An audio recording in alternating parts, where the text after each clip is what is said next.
Today's podcast is brought to you by Audible. Get a free audiobook download and 30-day free trial at audibletrial.com/spookshow. Then go over to morbidlybeautiful.com as we are now part of the Morbidly Beautiful Podcasting Network. It's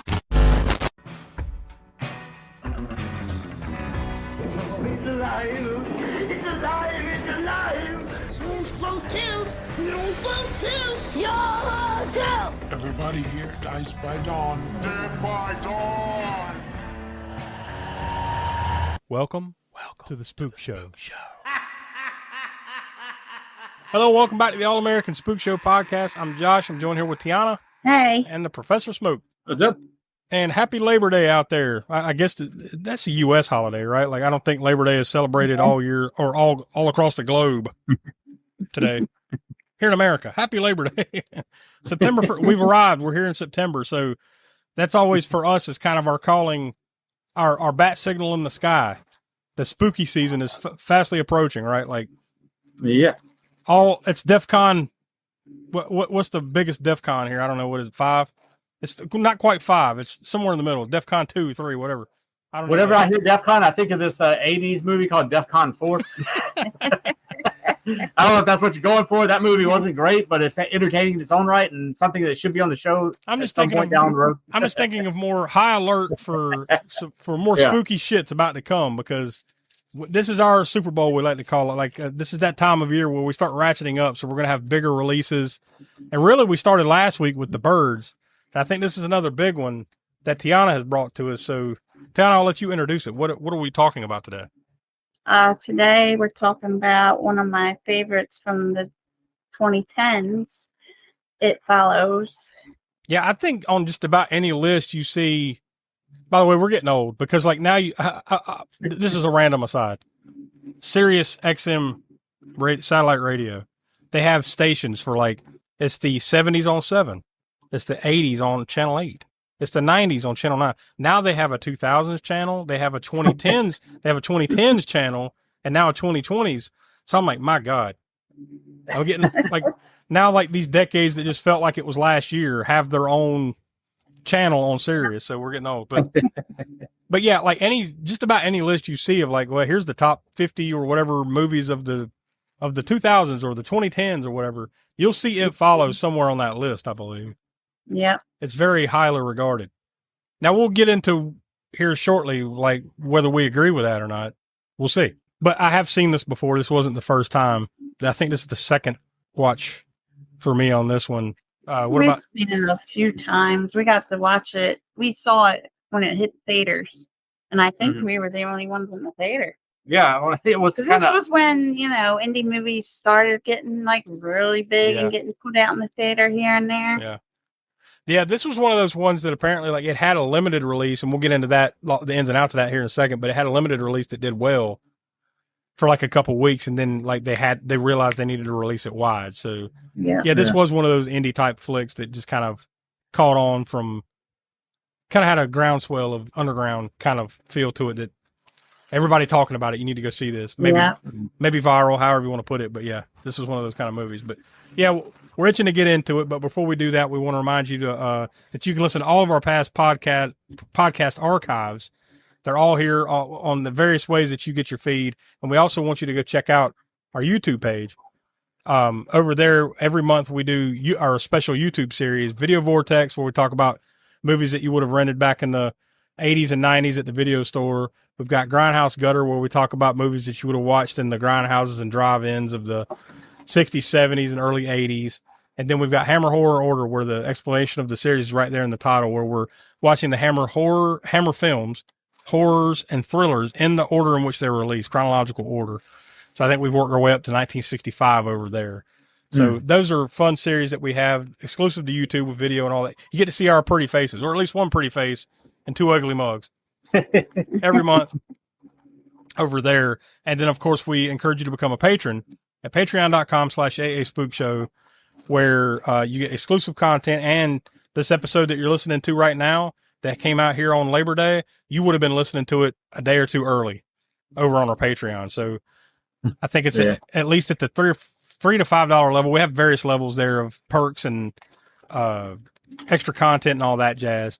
you'll get the episodes early, plus other bonus stuff we've done in the past. All that stuff is archived there. So without any further build-up, we'll go ahead and toss to the trailer for It Follows. I used to daydream about being old enough to go on dates. I had this image of myself holding hands with a really cute guy, driving along some pretty road.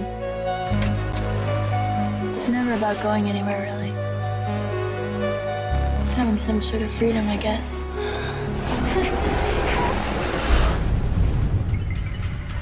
Jay, you awake? What are you doing?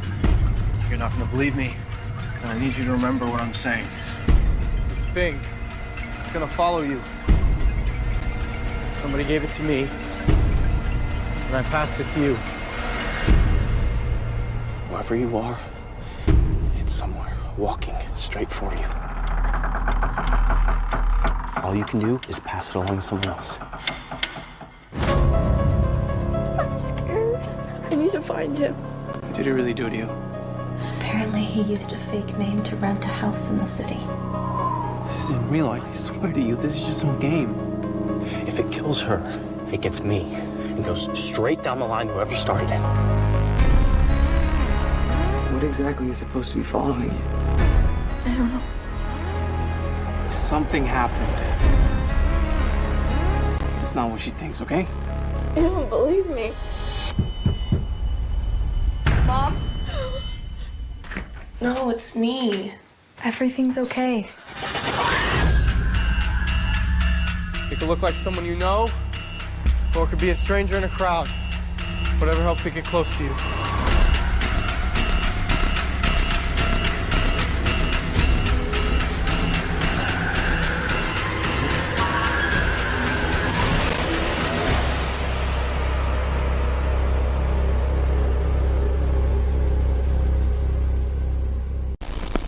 All right, there we go with that. Now, some of the background information that I was able to cobble together on this one, it's not like it's, it's not extremely old, although 2014 doesn't seem that long ago to me, but then I realized it's 11 years ago.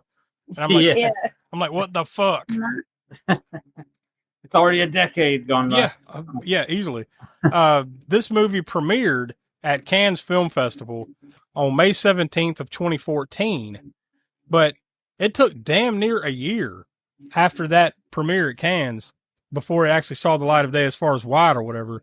It was released. It was released limited on March 13th of 2015, and then a couple weeks later, it got a wide release on March 27th of 2015. It was produced by Northern Lights Films, Animal Kingdom, and Two Flints, and distributed by Radius TWC. It's rated R, of course. If you've seen it, you'll understand that. Although I wouldn't say a hard R rating on this, but in my opinion, it's more of like, if you watch it, you understand why it would get an R rating, but it's not like a nonstop gore fest or something like that, right? Yeah. I mean, it's one. Well, we'll get to it, but the first kill right off the top. It's probably one of the goriest parts in it. Absolutely. I mean, and you don't even see the kill; you just see the aftermath. But yeah, it's one of those like we're gonna kind of kick you in the junk, and then like you get the big moment right there, and then now let's bring it back down and bring you slowly to a boil after that. Total runtime of 1 hour 40 minutes. On IMDb, it's listed as a horror mystery thriller.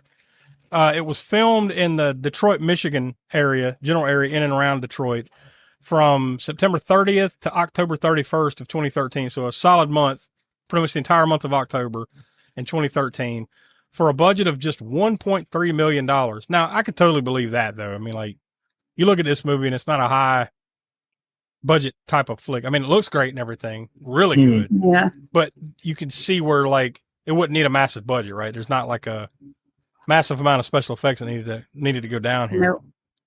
No. But it did go on to a worldwide gross of $23.3 million. So that's a pretty good damn return on their investment. Just $1 million, right? A little over $1 million. I've got the weekend, not the weekend that it released limited, because it was very limited. Like when it first released, it was only it was less than 10 theaters.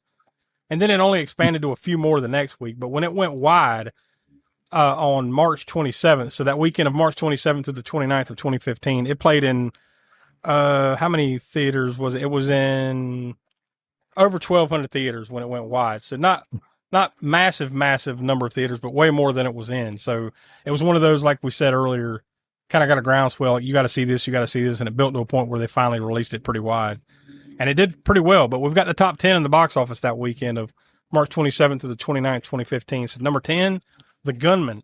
By the way, some of these I have almost zero to barely any recognition of these. Like I don't recall a lot of these for whatever reason. Number 10, The Gunman. I don't really remember that. Number 9, the second best exotic Marigold Hotel. I know that's a sequel, but I never saw either one of those. That's all I remember about it. Number 8, Run All Night. Kind of remember the title, but not really. Number 7, Do You Believe? Same thing. I don't recall. I don't think I believe. I don't know. Number 6, Kingsman: The Secret Service. Now, I'm not sure if that's the first one of those, because I know there's been 2 or 3 of those Kingsman movies now. Oh, yeah. And we still haven't seen any of them yet. I remember liking the first one, and then then it kind of fell off after that, I believe, what I recall about it, but it's been a while.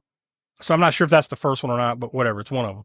That was number 6. Number 5, once again, this is the first weekend that it went wide, It Follows. The previous week, it was actually 19th, but this is the first big weekend, and it made, let's see, $3.8 million to take in number 5 that weekend, and it was already up to $4.5 million after barely playing in any theaters up until this point, so that's pretty damn impressive.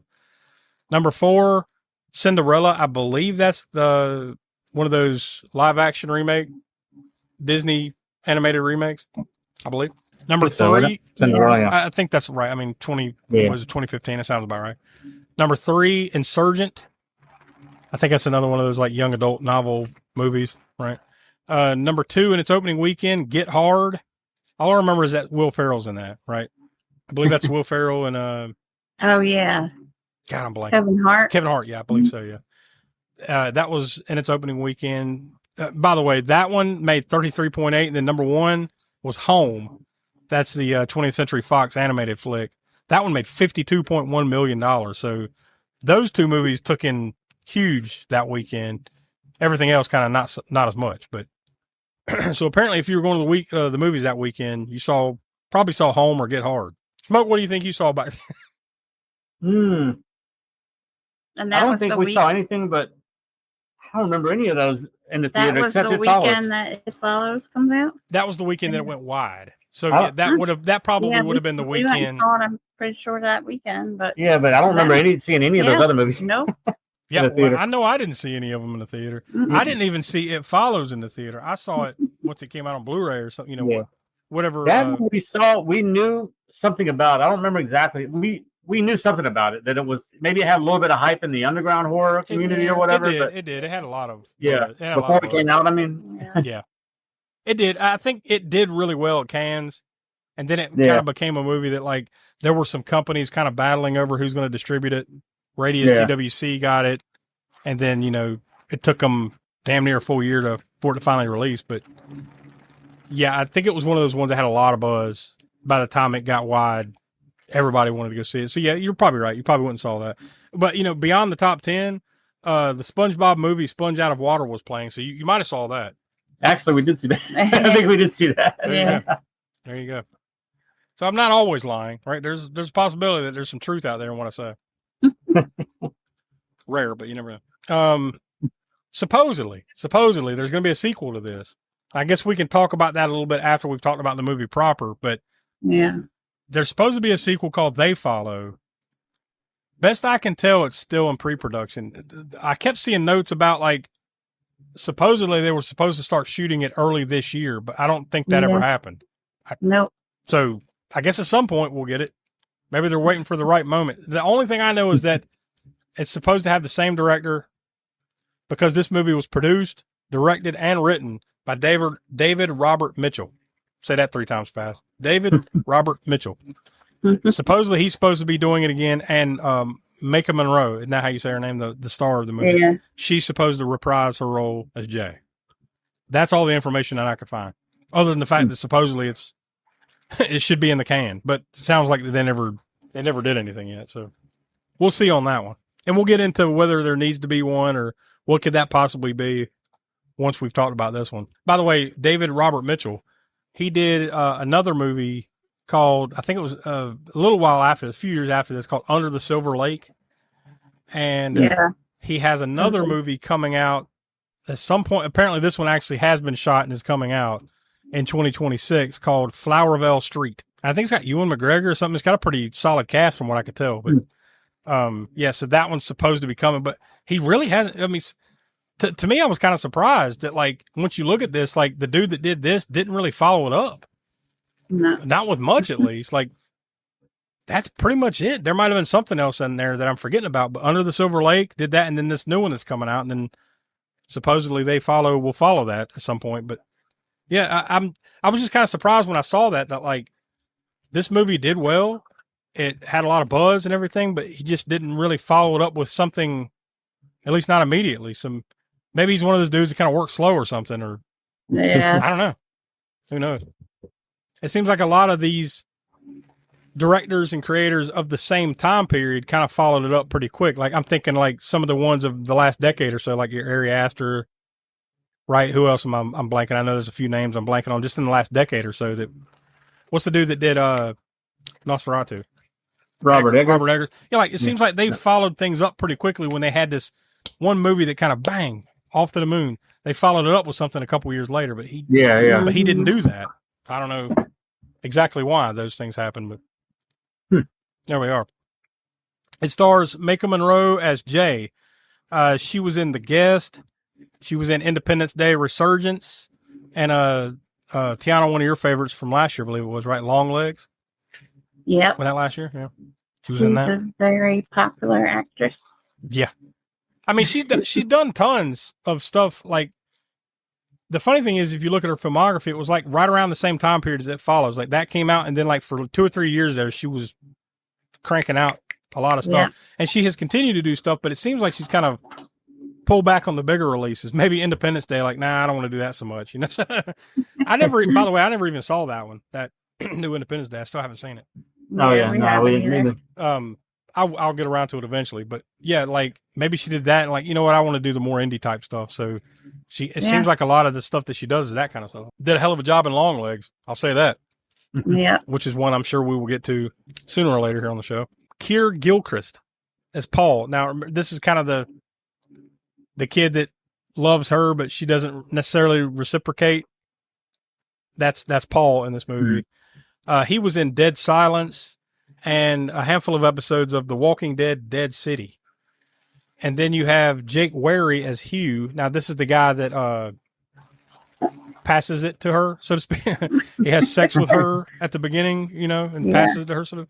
Okay, so he was in Smoke, one of your favorites of around the same time period, a movie called Zombievers.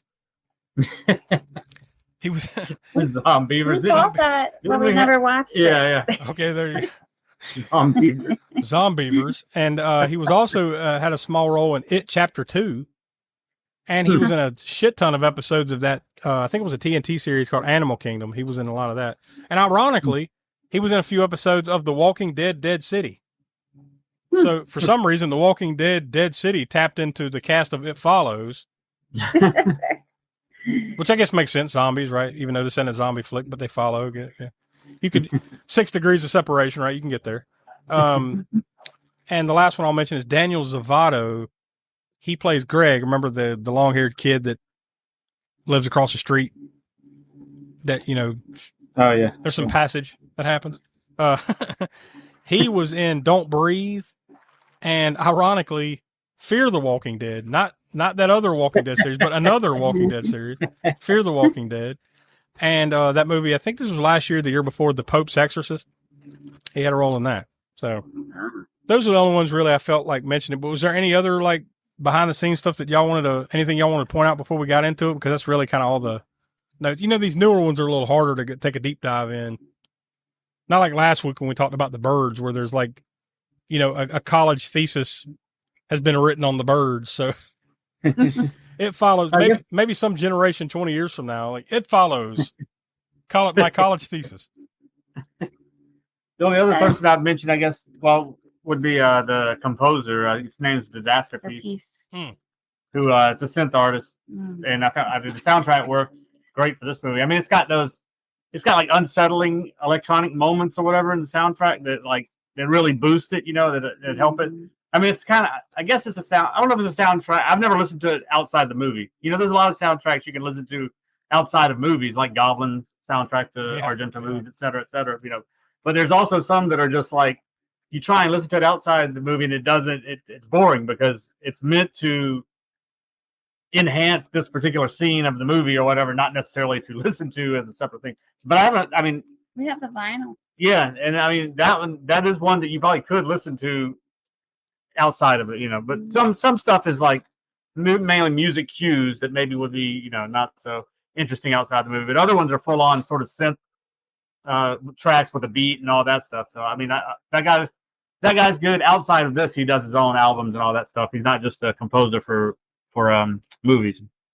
The thing is that I recall about watching this for the first time. So I guess I watched it on streaming or Blu-ray or whatever it was at the time. I don't remember, but I just remember watching it at home for the first time. And like the first time that I watched this movie, I remember feeling like unease, unsettled, Mm-hmm. like that, like, what the fuck, like, what is this, and like, that feeling that you got, the dread, I don't know, like whatever they're trying to pull out of you for this time. But now that I've seen it and now fast forward years and now watch it this time, like it didn't have that for me this time, and I'm not saying I liked it any more or less. We'll get into that, but it just didn't hit the same way this time, this being the second time that I watched it than it did 10 years or so ago, whatever it was. So, but my point is that music was a big part of that, like that. Oh yeah. Kind of unease and like, damn, what the hell's going on? Like something's bad's going to happen. I know it is. Here it is. Oh God, and dread, that's probably the better word. Yeah. Dread. Yeah.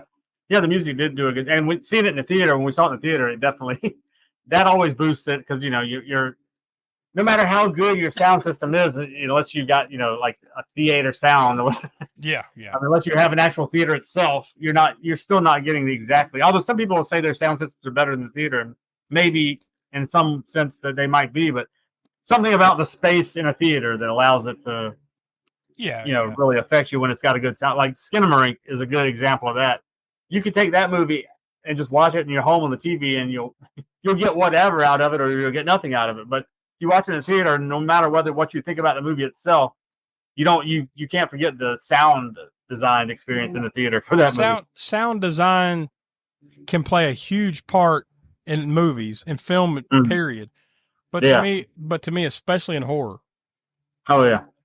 It's a huge part of the experience, and to where you're watching it, how you're watching it. Are you watching it in a dark theater with a stranger? Are you watching it by yourself at home? Or are you watching it at home with the lights turned on and 6 people next to you? Like that all changes the experience of any movie, but especially horror movies to me. Yeah. This one does have good sound design though. Absolutely. And that sound, that score, soundtrack, whatever is a huge part of it. It kind of reminds me of The Witch in that way. We're talking about Robert Eggers earlier, but totally different because the Eggers soundtrack is not synth, because he was trying to go for more, traditional sounds and stuff. So it's not. It's very light. Yeah, it's very light, but it enhances certain scenes. That sound design in conjunction with the composer's soundtrack. I mean, that's something that they've always done that in movies. But as far as modern horror, I'd say they've if nothing else, they can do that. They might have a shit script or whatever, but they'll try and get the sound design right, and whether that be some cheesy jump scare that they enhance with the sound, or whether it be dread like in this movie, going from scene to scene. I know this is silly and corny, silly compared to what we were just talking about, but like I was just randomly thinking about this the other day. You remember back in the 80s, really in the 80s and then in the 90s too, they would always make a song about the movie that you're watching. And they would play in the end credits or somewhere probably. Say, Over the Top had a song that had Over the Top in the title, in the song. Like, that's something that's gone now. They don't really do that anymore. Like, you know what else had it? Evil.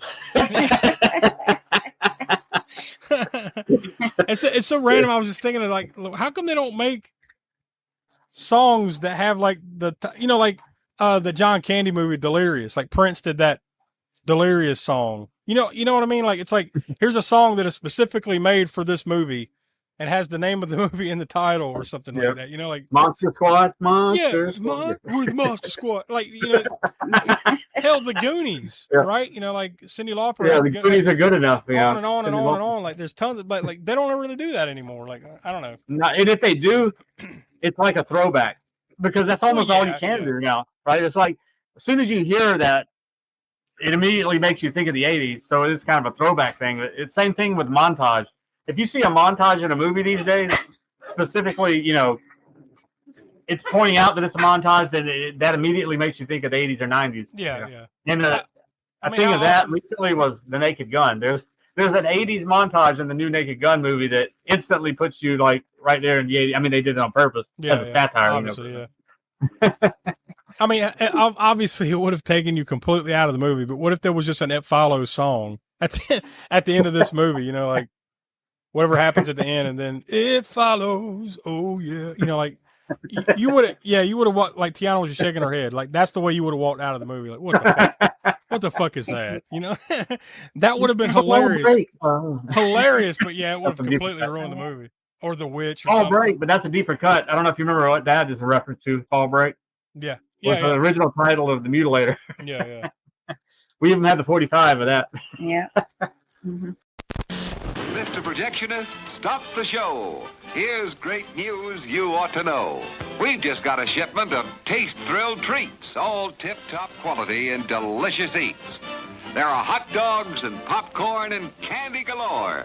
There's soft drinks and coffee and a whole lot more. So direct your steps to our refreshment stand to enjoy the finest snacks in all the land. Well, completely random thought. Anyways, yeah. So to the It Follows. So yeah, it starts off with a bang. That girl dead on a beach. Like she just kind of takes off running out of a house. And it's like she sees something that no one else is seeing. And then she just gets in her car and runs off and then calls her parents. Like, I just want you to know I love you. I was a shit, but I love you. And then cut to her like contorted body. Her leg snapped in half. Yeah, her leg snapped the wrong way backwards. Yeah, whatever. And she's just dead. Like the Grudge got a hold of her or some shit. Dead on a beach. I mean, I guess you really have to talk about this one in a different way in that, what do you think that there's symbolism here, right? Oh, definitely, yeah. What I mean, like, I think the general feeling is that it's about STDs, right? Yeah. Yeah. It's a sexually transmitted stalker. But well, that's a fact. But then there is like an actual supernatural element to this, though. You know what I mean? It's like it could be. You could easily dismiss this as like, oh, they're just talking about don't have sex. Mm-hmm. Fuck this movie, and then walk away. Or you, right? I mean, you could be like, fucking preachy shit, you know, and then move on. But like, I don't feel like that. I feel like that's somewhat there, but not there. Yeah. It's weird that way. I think I saw some interview with the director. You know, I'm blanking on his 45 names or whatever it was. Robert Mitchum, whatever his name was. Some interview with him where he was saying like he didn't see it necessarily like that.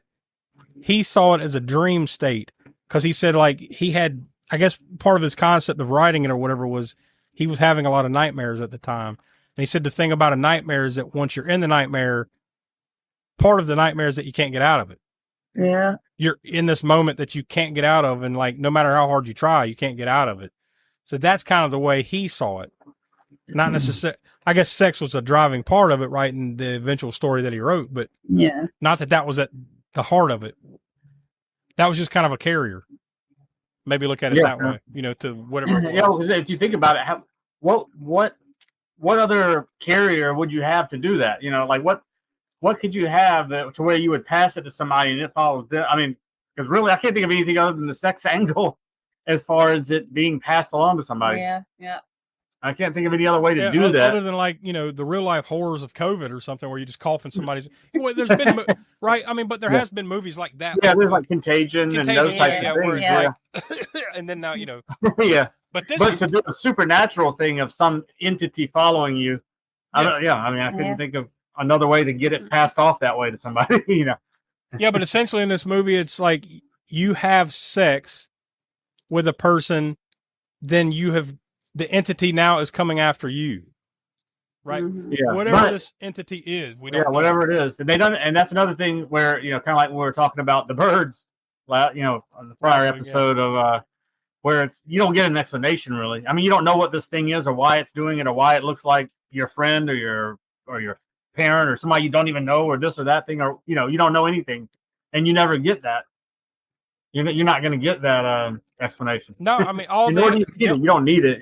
The only explanation you get, and it's pretty well done because it's woven into the story, is like this guy has sex with Jay, the main character, Macon Monroe's character, and he's like, he instantly like, all right, here's what I just did. Yeah, he feels guilty about doing it, but he's like, well, this is the only way that I'm gonna be able to get it out of me is to get it to somebody else, I guess. And then you hope that this person doesn't get killed, because as soon as they get killed, then it's coming back after you. And then if you get killed, it's going to go back to the prior person who had passed it on to you, and so forth and so on. So. Regardless of however you want to look at this would suck. Think about it, because like if it happened to you, okay, well, fuck the world. I'm going to go have sex with somebody and fucking put it on them, right? But it ain't that clean. No. Like it could still come back for you. So you're fucked. It all just depends on how much this other person you pass it to loves life, or because if they don't, if they're like, oh well, fuck it, and then or believes it. If they don't believe it, or how fast everybody can just keep fucking up the line. You know what I mean? Like, please just keep doing it. Just get it away from me. Maybe you could have 100, maybe 1,000 people in front of you, and you'll have a little bit of breathing space, maybe. But the thing is, you never know how long. Like you're always going to be looking over your shoulder. However many people it gets passed on to, you don't know. First of all, for sure. Yeah. So I mean, you don't know when it's coming back for you. But you think it's going to. That's how it's passed on. Is okay. I'm going to have sex with this person, and then hopefully that person has sex with the next person to keep it on down the line to keep it away from me. Yep. Because if those people die or that person dies, it's coming right back to me, and here I am. I'm fucked again. But you see the entity, whatever that is, as it might be loved ones. It could just be a random Joe, but it's always a person just walking towards you. Another thing is they always almost seem to be naked, or at least half naked. Yeah.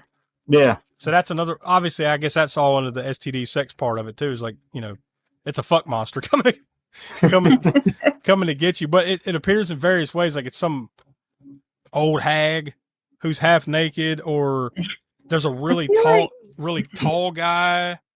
Yeah, I feel like most of them are like probably dead already. Maybe it's the victim, so to speak. The people that it's already taken, whatever this thing is. There's the one girl that's like naked, but she's just pissing herself in the kitchen. Yeah, it's like what the. That seems kind of creepy. There's a lot of it's really fucking creepy. They hear, the brick going through the window, and then. Oh yeah, and then they don't think it's anything, and her friends go upstairs. Oh yeah, because one thing we didn't say for people who haven't seen it is nobody else can see this thing. The only people that can see it are the people that have had it passed on to them. Yeah. In the past, in some way, shape, or form. Nobody else who hasn't had sex to have it passed on to them can't see this thing, which makes for some humorous, somewhat purposefully humorous scenes in the movie of somebody walking towards them as they're because. The girl, they're talking to each other and telling them, hey, I see this thing, whatever. It's passed on this way, but they can't see it still. So somebody's walking towards them, and they're like, "Oh, do you see this person? Do you see them?" Because I see them. Oh, okay. So, it's a real person. It's not. I'm not seeing the entity walking towards me. It's just a person who's walking by. I only wish. Well, I guess you do. I was about to say something, but I take that back. You do see what happens when the entity gets a hold of something. Because, at first, you see that first scene at the beginning of the movie where the girl, all of a sudden, she's just... it's all bent up. She had the ring. She just watched the ring or something. Right? She's dead. But then later on in the movie, there's a part where she has sex with the dude that lives across the street to pass it on to him. Mm-hmm. Yeah, he only does it to get in her pants. Well, yeah. He willingly does it because he doesn't believe it anyways. Although he fully should... But whatever.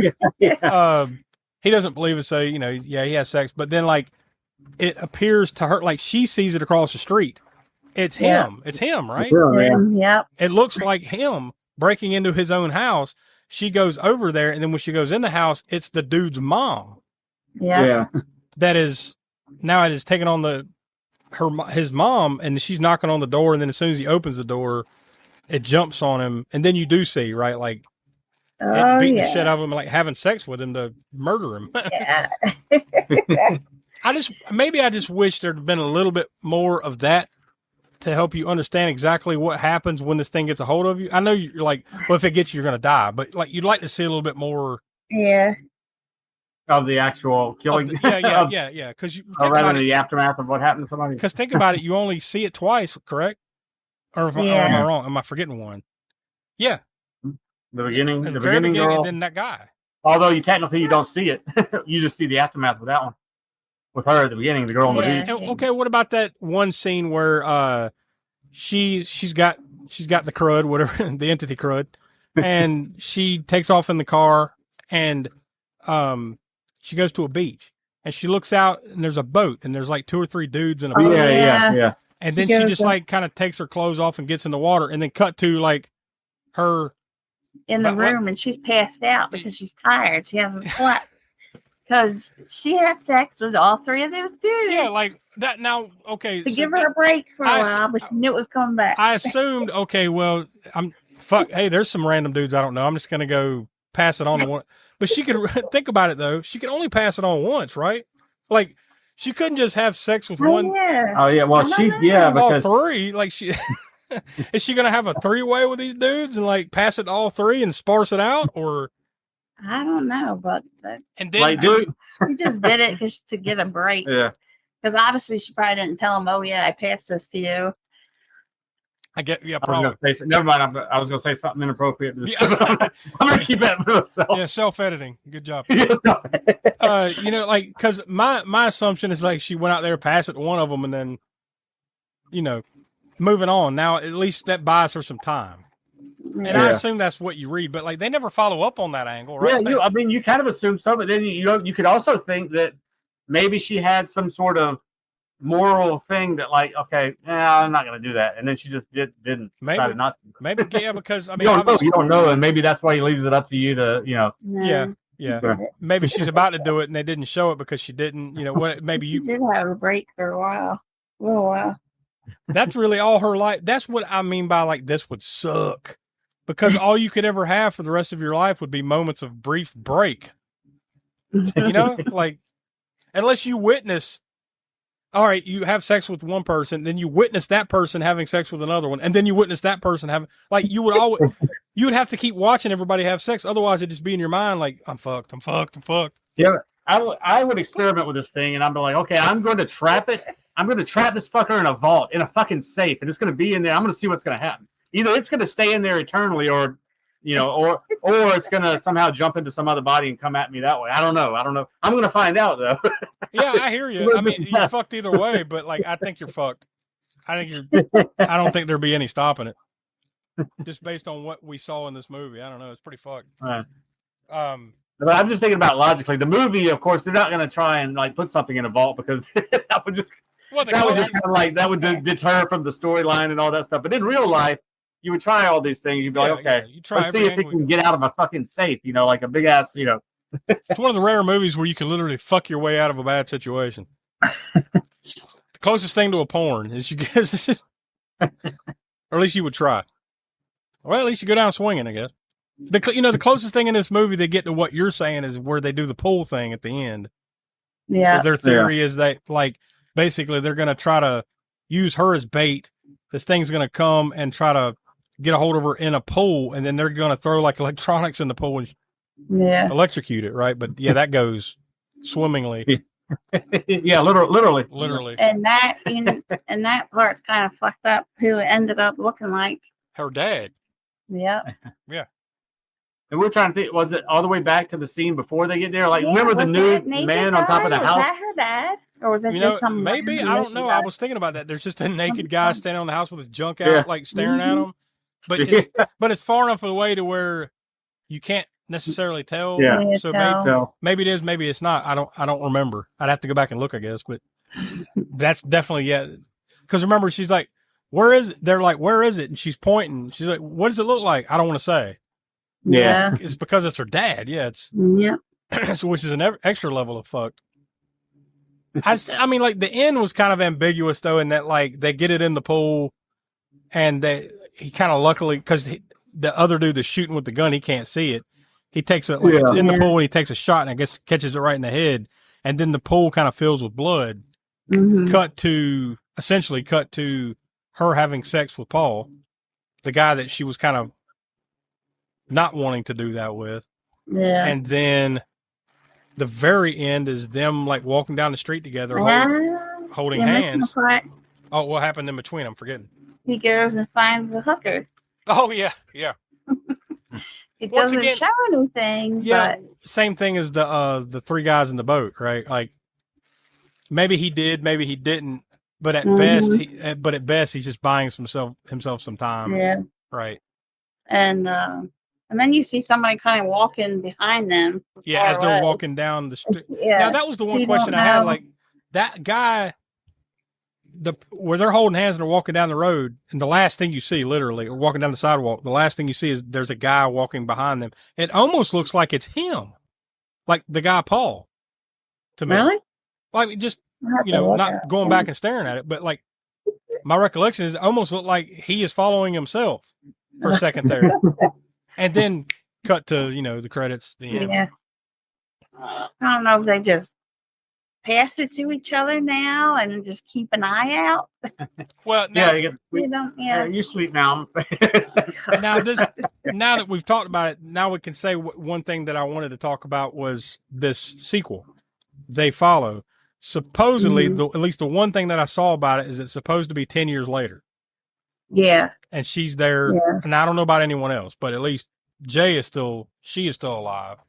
Mm-hmm. So supposedly 10 years later, and also I guess it was some interview that he had talked about what it may or may not be about, or maybe it was some producer. I don't know who was saying this, but what the plot of the movie may or may not be about would be her trying to go back and trace where this came from.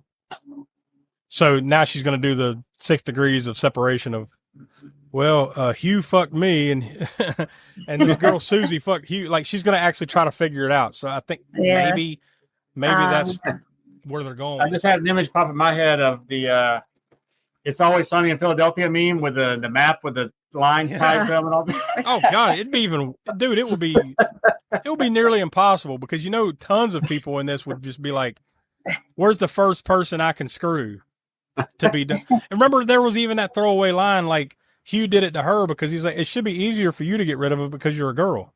Yeah. Oh yeah, you're right. That's that mentality. And he's the one that said where it came from. Yeah, that he knew of. Mm-hmm. But that's what's fucked up is he cheated on his girlfriend with some random chick, and that's where he got it from. And then he ended up passing it to the girlfriend. Yep. And then the girlfriend is the one who dies in the beginning. So it's a pretty easy leap to do the whole STD HIV thing, right? Like that's what this is about. It's pretty easy to connect those dots. You could see where most people, it probably is, I don't know, but it's rightfully creepy. It's not a massively gory movie, but it's pretty intense, thriller, mystery type flick, very different. Very different.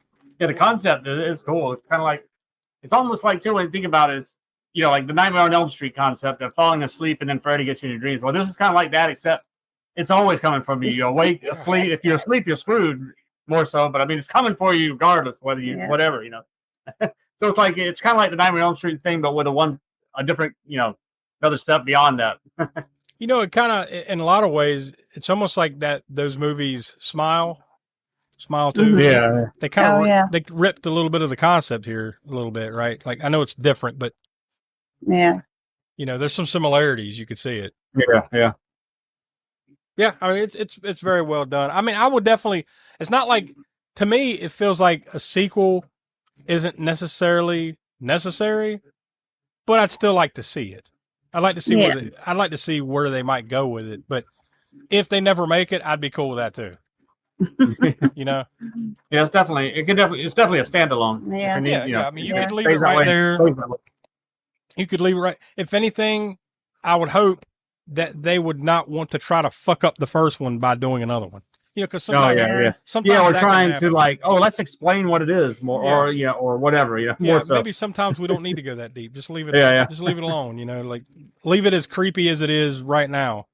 Because if Yeah. you expand on it, then maybe it ain't as creepy no more. Who knows? But still, in premise, it's pretty damn good. So, Tiana, you brought it to the table. It's your baby, so we'll let you rock it.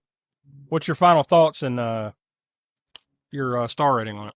Well, like I said, me and Brian got to see it at the movie theater, so that probably is my, I really wish I had. liking of it more. I'm so glad we got to or Yeah. whatever. But yeah, I have to give this one a 4. It's Yeah. up there with everything, and with that little bit of a budget. I mean, cinematography and the actors and all. And what I also love about it is the whole. You almost think it's 80s, but it's not. Yeah, it It's is. actually Oh like yeah, yeah. kinda- We didn't talk about that. Yeah, it's kind of like this mix of everything. It's out of They don't time. have cell phones or anything, but that one friend, she's holding something high tech. Yeah, it's like some little like Yeah. Kindle reader that looks like a Yeah, clamshell yeah. oyster And then shell. and then some of the cars in it. Yeah, Some the of them are cars. old, and then some of them are modern. Yeah, or at least 2000, maybe early 2000s. Yeah. Maybe not modern to Not modern, 2014 but or whatever. I get the feeling So that it- it's all purposefully not in time. Yeah. That's what I was saying. Yeah. It's kind of time out of time where it's like you don't need to have a cell phone. First of all, a cell phone wouldn't do anything for you. Yeah. In some horror movies, the plot, if it's set in modern times, they got to find a way To get cell to phones make out sure of it. that the person's Yeah. cell phone doesn't work for whatever reason, right? Yeah. Because that could be a way you can get out of something if it's talking about a slasher movie or whatever, Yeah. But this movie, it wouldn't have mattered. So I like that they did it this way, though, because it could be the 80s or it could be the 90s. It could be, I mean, you think, well, it could be the 2000s, but if it were the 2000s, somebody would have a phone out doing something on it or It whatever. feels So it's like to they don't just didn't feel the need to do any of that. It feels like Tell to you me what it's time period sometime it in the just trying to place it in my mind, sometime in the late 90s to early 2000s. That's what it feels like to me. Yeah. Because otherwise everyone would have a cell phone. So Yeah. because there's nothing more than like a little e-reader thing. Yeah. There's no But yet other the way to do it. TVs are like 80s. Yeah. Yeah, the TVs were all tube And some of TVs. the houses are. I don't remember 80s seeing any wise, sort of 85. flat That's screen weird. TVs or anything Nope. like that when But they there is showed. there is a lot of that these are poor kids. Like Yeah. this is not an affluent area they're living like right like Well, these are kind of they're in Detroit. yeah, this Yeah, is like in Detroit, this is too. like kind of on the outskirts of Detroit, like poor Yeah. kids kind of vibe going here. So like maybe they're just not well enough to have cell phones and shit, So, who knows? But yeah, that is interesting. So what's your you said four stars? Yeah. Yeah, it's really good, and it's. I don't know if I can quite go 4 though. I'm gonna go 3.5. For everything that we've said, I really enjoyed it, and it's very original. And I think Smile since then has kind of ripped some of it, and it didn't have the same. I will say I might have given it a little bit like a 3 3/4, 4 back when I originally watched it. This time around, now that I've seen it, it's kind of like it's lost some of its juice in the last decade. So I think 3.5 is pretty fair for me. Smoke, what do you say? Yeah, this is, I don't know how many times we've seen it now. 3, 4 times, maybe 4 times probably. Yeah, that first time seeing it in the theater was definitely the best experience that I've had with it. But I mean, I haven't disliked it since then at all. I might echo yours. I'd probably go with a 3.5, which is high kudos for me when it comes to modern movies. Yeah. Any movie made after 2000 that gets above a 2.5, all right? Yeah. Or a 3 or so is going to be, Yeah, otherwise we're it's going saying a lot for me. I try to give movies a fair rating based on, if I were to give movies a rating based on what I truly think of them, it would be offset too much. People are like, why? Oh, that movie's way better than that. So I try to give modern movies their fair shake, I guess you could say, on the merits of the movie based on what it is, not on necessarily how much or how little enjoyment I get out of it. But this one I truly enjoy when it comes to modern movies. Unless we're talking about the Purge election year. Otherwise, all bets are off. Oh, yeah. Some movies I just like, yeah, okay. If it's something that I'm just never going to ever watch again, and it's like, this is garbage to me, then I'll rate it based on that. Your rating on that one was the infamous left hook in All American Spook Show history. Yeah. I mean, I think 3.5 is pretty fair. I mean, I think that's about where it's at. But like, I'm not going to begrudge 4 either. Either way, that's high, right? Like, we're talking 1.5 stars here, Right. so I think we all enjoyed it. So that brings it out to 3.6 out of 5 stars. So obviously, we highly recommend it. We've spoiled it, but not really. You know, like we always say, in a lot of ways, you need to experience it yourself. So I encourage you to go check it out. And I'm not sure, going back on what I gave The Witch, because I know Robert Eggers is my personal favorite when it comes to modern filmmakers. Oh. So I know I like The Witch better. So I don't know if I was trying to rate it based on that too. So I'm pretty sure I gave The Witch high marks. Let's say I had to go all the way back to when we did that. Here's the Vavitch. I found it. You gave that one, you way higher, dude. You gave that 4 3/4 stars. Oh, okay. Yeah. So The Witch is a higher bar For me, yeah. yeah, for Senior Smoke there. Well, before we tuck this one away and say nighty night, sweet dreams and all that, we have to do our usual tallies and stuff. So, Tiana, we'll let you go first. What's the kill count on this one?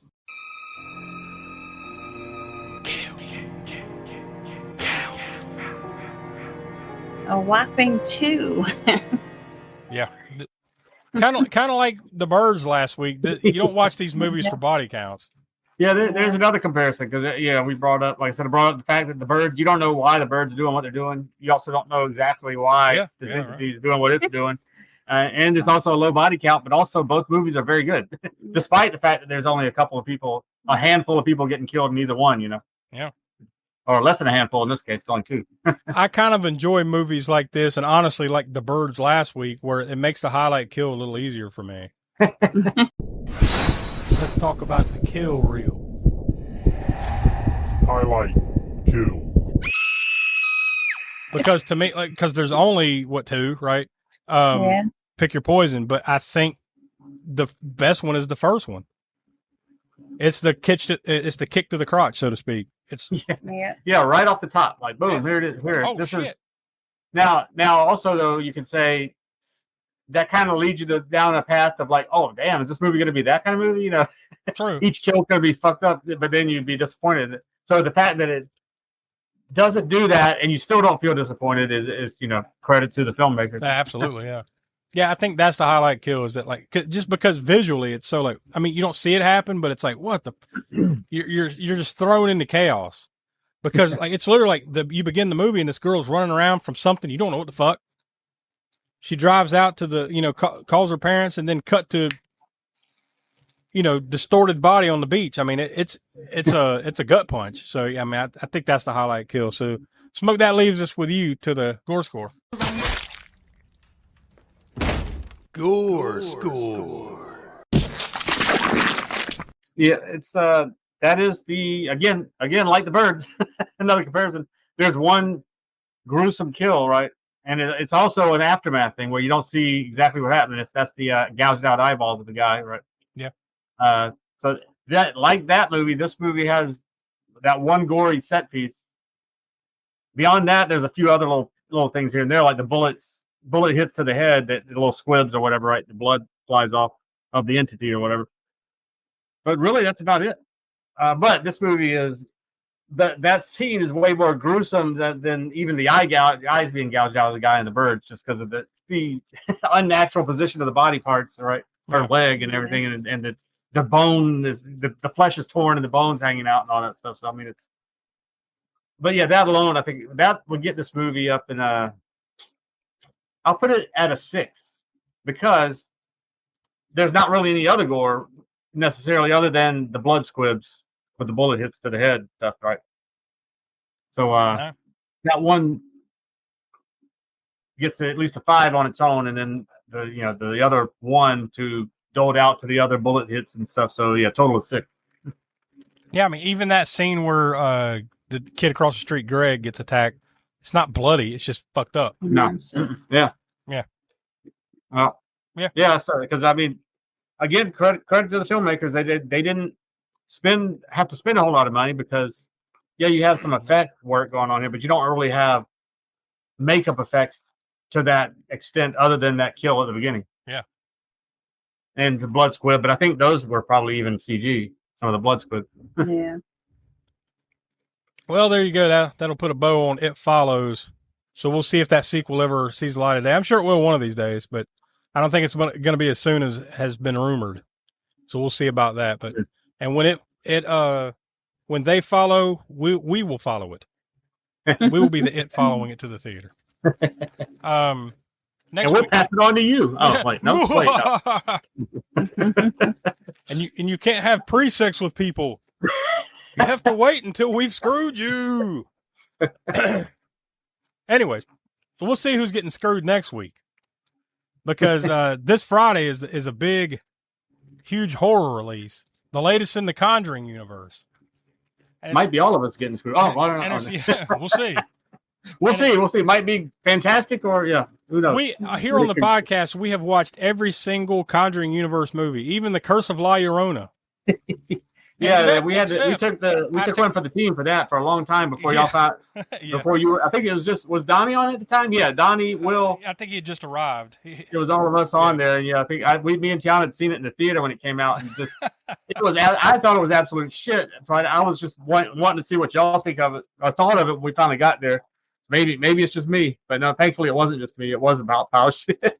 Well, next week we're watching the latest in the Conjuring universe, and it's called The Conjuring Last Rites. Now, supposedly, this is the end of, I think what I saw, this phase of the Conjuring universe. They're not ending it, but I think they might be ending, for now, the Warrens part of it, so to speak. Yeah, like, because there's been this line of, like, the Conjuring movies, and then that one Annabelle kind of crossed over into it, where, like, they're about the Warrens and their family and everything. And then the other ones have kind of been spinoffs of that, but I believe this is going to be the end of that. And now, from here on, it'll be like, here's The Nun 45, and all that. I do take that back. We have not watched The Nun 2. Oh, yeah, that's right. Here on the podcast. So that's the only other one that's standing out there. So maybe we need to get to that one sooner or later. You've seen it, though, didn't you? I did. I watched it, yeah. But we just haven't done it on the show here. But that's the only one. We've watched all the rest. If you want to go back in the archives and listen to those. And sooner or later, we'll get around to The Nun 2. But before then, The Conjuring Last Rites comes out this Friday. So next Monday, 6 p.m. East. We'll be talking about that. You'll get the latest. And I promise, unlike with 28 years later, I promise to take part in the festivities this time. I'll go see it, and then we'll go talk, and then we'll be talking about it. Hopefully it's better than that last Conjuring movie, because I don't think any of us really liked that one. The Devil Made Me Do It. And we watched that at the Universal Studios. Oh yeah. At that movie theater, and The Devil Made Me Do It. We were upset. That's right, because I remember saying, I think I remember remarking on an episode we did that I felt cheated. I felt like I could be riding the Mummy again instead of sitting here watching this shit. What have I done? $1,000 at the park for this? Well, anyways, the latest Conjuring, one of the big ones on the horror calendar, and lots more lined up after that, heading into the month of October. So for Tiana, Professor Smoke, I'm Josh. We are the All-American Spook Show, and we'll talk to you next week for The Conjuring Last Rites. Please replace the speaker on its rack when you're ready to leave. Failure to do so will damage both the speaker and your car. We'll be grateful, and so will the patrons who follow you.